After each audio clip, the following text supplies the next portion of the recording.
سلام بچه‌ها، حالتون چطوره؟ محمد هستم از کانال MD Learn. خوش اومدی به این ویدیوی دیگه.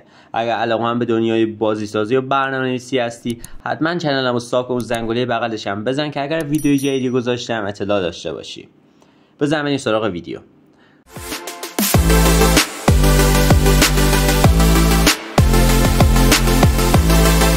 داخل مباحث برنامه‌نویسی یه چیزی وجود داره به اسم تابع‌ها یا متدها که ما با استفاده از اونها به جای اینکه یک کد رو 10 بار بنویسیم این فقط یک بار می‌نویسیم و در جاهای مختلف ازش استفاده می‌کنیم.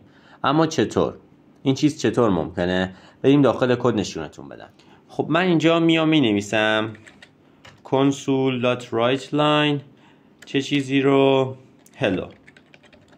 hello user و اینجا میام یک console.readkey هم میذارم که بسته نشه صفحمون و میام از پروژه یه استارت میزنم و ببینیم خروجی چی است. ببینید که خروجی hello user.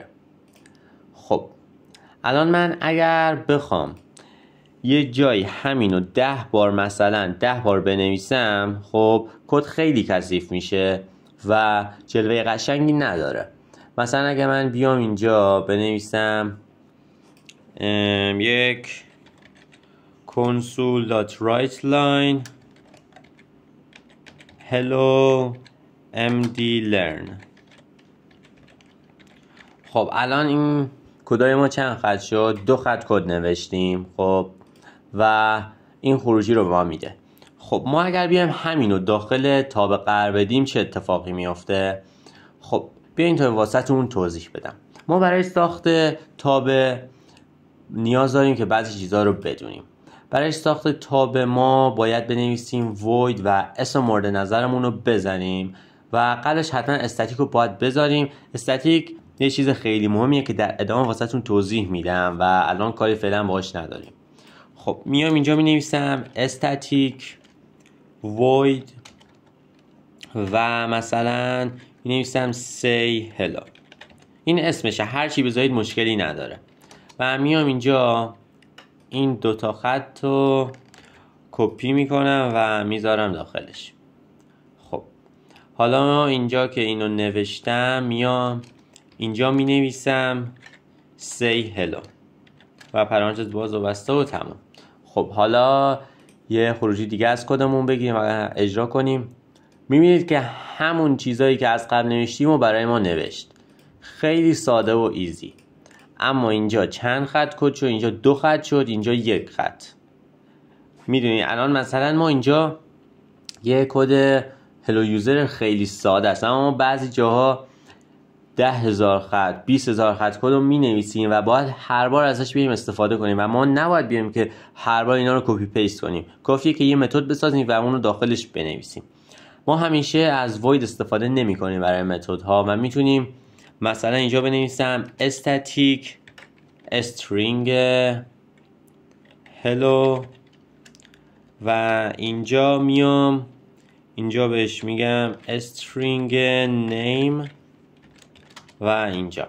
خب میبینید که الان ما کد رو درست نوشتیم. پس چرا به ما خطا میده؟ ما اونجا نوشتیم void. زمانی که ما void رو مینویسیم یعنی تابع ما چیزی رو بر نمیگردونه، فقط کدایی که داخلش نوشتیم رو اجرا میکنه و تموم. زمانی که ما اینجا نوع خاصی رو بهش میدیم، عین string یا int یا float یا boolean یا هر چیزی، باید یه چیزی رو برگردونه. چطور؟ ما با استفاده از دستور return میگیم return کن چه چیزی رو؟ name رو. چی نوشتم؟ return کن name و تموم شد. خطا برطرف شد. ما زمانی که از این نوع تابع استفاده میکنیم یعنی یه چیزی رو باید به ما برگردونه و میبینید که اینجا من اگر این کارو کنم، خب بیایم اینجا تابع hello هم صدا میزنم و اینجا میبنم. میبینید که اینجا دوباره به من داره خطا میده. اینجا باید چی کار کنیم؟ خب چون ما اینجا بهش یه ورودی دادیم و حتما باید یک استرینگ نیم رو بهش بدیم دیگه. پس من اینجا مثلا می نویسم MD Learn و کد رو اجرا می کنم. ببینم چه خروجی رو به ما میده. بله میبینید که هیچ چیز خاصی رو من نداره، فقط کدهای قبلی اجرا شدن بله، چون ما کار خاصی رو نکردیم اینجا، ما فقط اومدیم ریترن کردیم نیم. میبینید که اینا تابه ها انواع خاصی دارن. void، زمانی که ما از void استفاده میکنیم یعنی هیچ چیز رو بر نمیگردونه. زمانی که از string استفاده میکنیم یا از int استفاده میکنیم یا از بولیان ها یا از فلوت ها، یعنی چیز رو باید به ما برگردونه. و مثلا من اینجا اگه بنویسم کنسولات رایت مثلا نیمو و ریترن کن نیمو، همون نیمی که از قبل بهش دادیم برای ما برمیگردونه.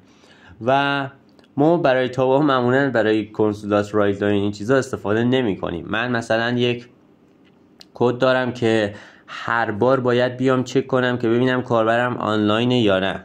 پس باید چیکار کنم؟ باید بیام داخل یک تابه بنویسم این چیزو و زمانی که میخوام ازش استفاده کنم اون رو صدا بزنم. میبینید که خیلی این چیزا ساده و ایزیه و اگر شما تمرین کنید خیلی ساده میتونید با استفاده از اینا پروژه های خوبی رو بزنید. البته نه فعلا، چون هنوز اول راهید و هنوز خیلی چیزا مونده که یاد بگیرید.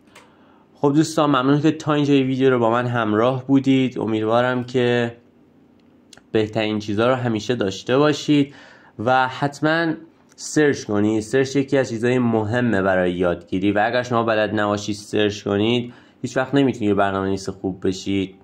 و ممنون که تا اینجا ویدیو رو نگاه کردید. روز خوبی رو داشته باشید. کانال منم ساب داشته باشید. لایک و کامنت یادتون نره و خدا نگهدار.